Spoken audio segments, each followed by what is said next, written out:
When you look at the intimate wellness market, it feels like it's been stuck in the same place for years, right? Most of the products out there are based on ideas that are, frankly, decades old. But what if the science behind it all has moved on, leaving the market way behind? Today, we're going to dive into a totally new scientific take on sensitivity. And that really gets you thinking, what if the solution isn't about more stimulation?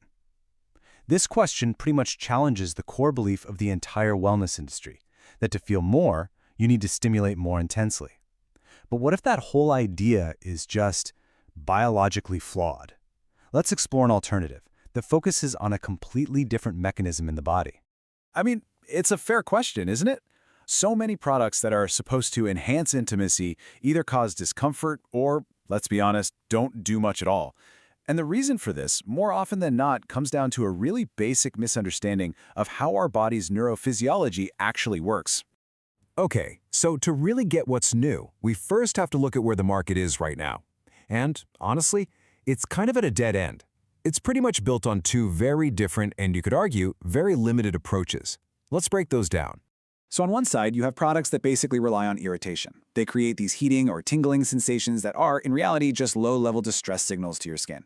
And on the other side, you've got simple lubrication. Now, that helps with the mechanics of friction, sure, but it does absolutely nothing for your underlying sensitivity. So consumers are stuck choosing between discomfort or just basic mechanics. And that right there is the fundamental problem. Sensitivity isn't just about friction. It's this incredibly complex neurophysiological process. It's like a conversation happening between the receptors in your skin and your entire nervous system.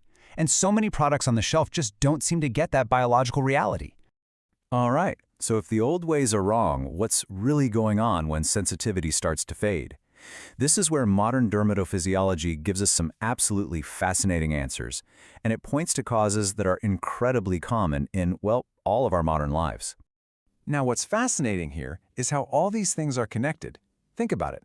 Chronic stress, that floods your body with cortisol, which can shut down responses in other areas. Your central nervous system gets so bombarded with information that it starts to just tune things out, creating what scientists call sensory silence. You combine that with poor local blood flow, and suddenly the communication line between your skin's receptors and your brain gets really, really fuzzy. And here's the real kicker. This is the aha moment. For decades, the go-to explanation for any change in sensitivity was always hormones. But the science is now showing that in a whopping 80 to 90% of cases, that's not the main issue at all. The problem is neurophysiological. It's about the wiring, not a hormonal imbalance. Once you realize that, it opens up a whole new way of thinking. Instead of trying to force a reaction with some kind of artificial stimulation, what if we could just restore the body's natural, built-in ability to feel? Well, that's the whole concept behind activation. Dermal neuro-sensory activation. Yeah, it's a mouthful, I know. But the idea behind it is actually incredibly simple and elegant.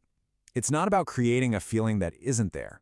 It's about clearing the static from the line, waking up those receptors, and improving blood flow so the body can do what it was always designed to do, naturally. This chart really lays it all out, doesn't it? It's a night and day comparison.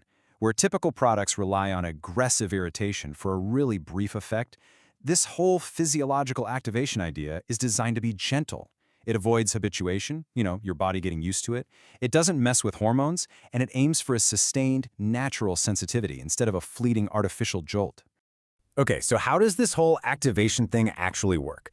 Well, it's not just one magic bullet. It's a really smart four-step process that's designed to work with your body's own systems. Let's walk through it. So first up, you get this gentle cooling sensation. Think of it like a little wake-up call for specific temperature receptors that tells your nervous system, hey, pay attention right here. Then that's immediately followed by this soft, natural-feeling warmth that boosts microcirculation, bringing fresh blood and oxygen to the area.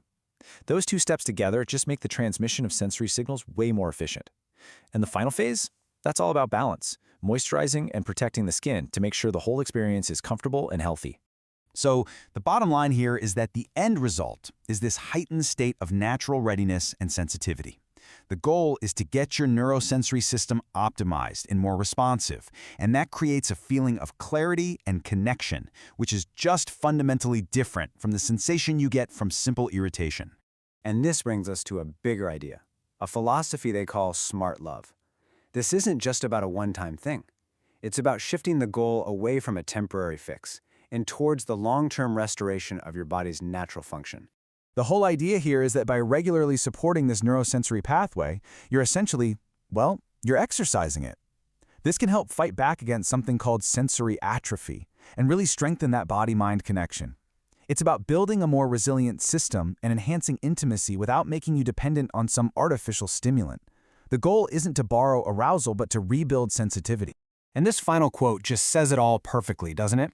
The goal isn't to manufacture some synthetic feeling, but to use science that works with the body, restoring its own amazing capacity to feel. It really is a fundamental shift in how we think about intimacy, moving from force to function. It's a pretty exciting new direction in the science of wellness, and it suggests that the future of these products might lie in restoration, not just stimulation.